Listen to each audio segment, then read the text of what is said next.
Okay, yeah, no, understand what you're saying there. Yeah, it sounds just going back to whole like the communicating it, and it almost I think maybe to some people it sounds too good to be true, right? That Yeah. there's no interest. Yeah.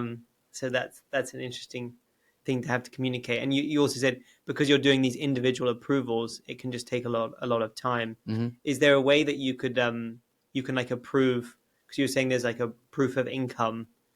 Is there a way you can do like mass approvals of people that like that are employed or that like have, for instance, if you went to go and work with like a business, like let's say ABA Bank, or Hmm. and you say and you do a pre-approval of all of their employees because they work for this company, so they're considered like credit worthy. I'm just curious if that's like been a would that be an approach to kind of onboard more users as opposed to it being uh, each individual every single time. Hmm.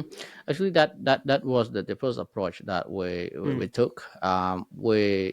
We go to any company and we sign the MOU together that Yes. allow the employee to onboard with us, and we know for sure that that guy work for that certain company who have a partner, business Mm. partner, and we send their profile to the financial institution doing those underwriting, Mm. and we agreed on a certain levels of approval, and we call it credit limit or purchase limit, and we do that way, but it it's not fast enough. So now we have another direction is that we want to allow that anyone who could sign up with Mora BNPL, but rather than access uh, the credit worthy and through the traditional process, like you need to check the proof of income, you need to check all those things before you could approve. We're trying to get other credit scoring like in alternative way. Alternative data, yeah. Yeah, yeah. For example, we look at the telco data, Mm. and so for now, we're working with one of the big telco company, our partner, Smart Yep. Axiata. So, like you said, we could actually do the pre-approval based on the telco data. Mm. And so, with that pattern, with that calling pattern, with that top How up, much they pay? Yeah, yeah, how yeah, much they right, right, paid, right. how much they spend a month, something like that. That could be translated into how well those customer is, and then we can do a pre-approval on that. And another thing is that we might working with some other alternatives credit scoring. There's quite a number of credit scoring company out there that we could actually work with. Mm. They more focus on the people social data, like Mm. so they can actually tap into the social profile of the Mm. customer, and they can analyze. Right. They're using AI to identify if that person is, good enough to get Right. loans. Very interesting. Yeah. So rather than just look at the proof of income and things like that, we look at other alternative information that Mm. could help us identify the ideal customer. Doing that way, we could provide instant approval or rejects to the customer. So it could speed up the customer onboarding. Yeah. Only that way, I think we could get enough customer to join our platform. Because if you follow the traditional process of underwriting the customer, it still have some challenges, slowing down Mm.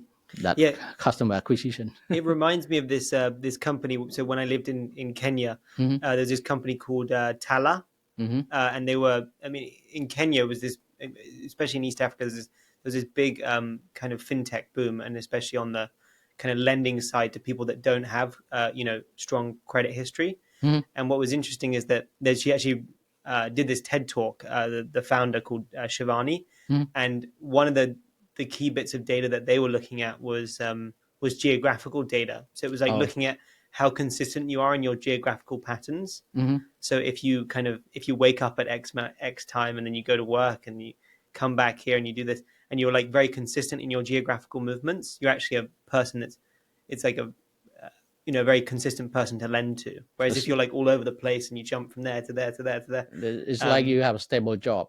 yeah, Yeah, something like yeah. that. Yeah. Yeah. But I found that very interesting. Hmm. Just Hmm. all Hmm. these kind of bits of data that you wouldn't think a normal credit bureau would check. But of course, if you work with telcos, they can provide a lot of that data. Yeah. Um, We're also looking at or working with any e-commerce platform here in Cambodia, just like Nyam24 as well. They do have the customer base, and those customers have the history of transactions. This is something that we could tap into, rather than just always asking for the proof of income, the salary slip, the bank right. statement, all of that. I know that a customer hate that. Yeah. Yeah, and so we should try to find another better way of assessing them and give them instantly approval or reject. You don't have to wait like 1 day or 2 days or 3 days to get things approved or rejected. Mm. Okay. Well, great. Yeah, thanks for explaining that further. We're excited to see how that plays out, and giving people a further option for being able to afford the things that they need, Mm-hmm. so without having to pay interest. So I think it's an interesting development for Cambodia. Just moving into our last section of the podcast, where we talk more about kind of your interpersonal side of things. So are there any particular mentors or people that have kind of been along the journey with you that you kind of look up to for inspiration as you've gone about your founder journey? I think mainly for me, not really a mentor, but quite a number of friends and also the board. Mm. Stephen Hicken is quite Yeah, a good guy, has a lot of experience, and very bright mind in terms of he can say things different from what we are seeing. yeah, Yeah, just, that's great. It's always good to have that board that can kind of keep you thinking differently and yeah, provide advice. And are there any particular books that you've read that have really had a big impact on you on how you go about your business or anything else? yeah. I read the Blue Ocean, the book. Okay. It's quite good in terms of you introduce a new product into the market, how we distinguish ourselves, our product. That's one of the great book I read. And another one is Lean Startup. Mm-hmm. It's something really work in Cambodia, where you cannot just compare ourselves, like a local startup to other startup that you heard that they raised 10 million, $20 million, Right. in the Series A or pre-seed, things like that. It's not just like that. So we need to be careful in terms of how we start, not to burn too fast, something like that. So Lean Startup is a book that could tell you how you could start it. Mm-hmm.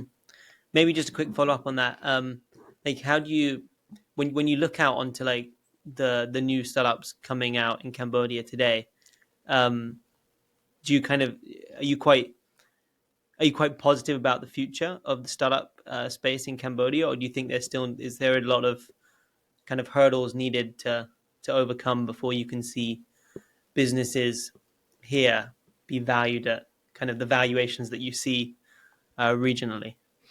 I would say that in terms of the startup industry here in Cambodia, because this term is quite new, Mm. we only see this a few years back when we have a lot of players coming into the startup ecosystem. You got the startup incubator, accelerator, you got pitching competition, you Mm. got co-working space, all of this, contribute to helping the growth of the startup ecosystem in Cambodia. But one of the things I think in terms of valuation, if the business only focus on Cambodian market, you won't get big valuation. Only if the business is willing to grow to other market as well, because Cambodia, from the investor point of view, is like a small market, But actually, Cambodia, even it's a small market, but it's a good place, a good market that we could start it with, could Right. test out our idea or product easily, the quick enough, Mm. You cannot just having some idea and you start it in Singapore. That's a different scenario, it's different cost. But you can start it here to test out the idea. It really work, and then you can scale out to other region. So I see that if the startup only focus in Cambodia, it quite challenge in terms of the valuation. but only if you build something that can be scaled out to other country, that would be great. Mm-hmm. Yeah, I think I think that's Dom and I would agree on that. In general, it's those businesses that it's either you're in a business here that's like you're in such a large sector that you can actually generate like pretty high revenues. But I think for a lot of the sectors that some of these startups focus on, the addressable market maybe isn't that large in like Phnom Penh, for example. So they have to then pick a few other places to expand to regionally. Um, yeah. So just as we close out, our traditional closing question that we like to ask all of our guests is, what is the most important piece of advice that you've ever been given? uh, I think one of the advice is that, especially I see quite a number of young people, especially the freshly graduated, they are more want to be like a startup CEO or something like that. I would advise that let get some experience first, get yourself skills, not just from the education from the university itself, but it throughout the many years of the experience. And number two is that do what you are good at, because if you do some other thing that you are not good at, or something that new to you, it's like you start over again, doing some mistake and trying to try and error again. It could take you another 5 years or 10 years to get mastered on it. So for me, right from you graduated, get some jobs and get experience, learn from other business, learn from the work that you've done, and do it well. And when the time comes, it's not too late to start a business.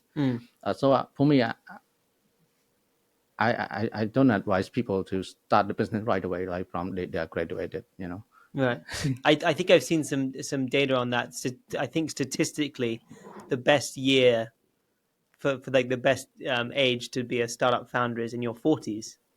So like people in their 40s, apparently, their average like valuation, or I think it was 500 that put that together. So it was quite interesting to see that. So yeah, I think that whole idea of just finishing university and straight away going for a startup is Yeah, it's right. not, there's no rush, right? Yeah, there's no rush.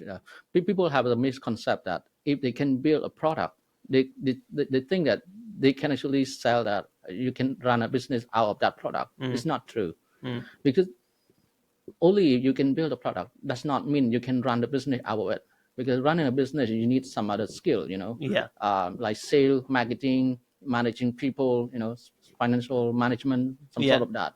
So this kind of thing can be obtained by working, or experiences. Yeah. Great. Well, yeah. On that note, thank you very much for taking the time to come on Rising Giants podcast today. We really appreciate it, and we learned a lot about the microfinance sector and your new venture in the buy now pay later space. So, yeah, thanks again, and look forward to staying in touch. Okay, thanks, Dom.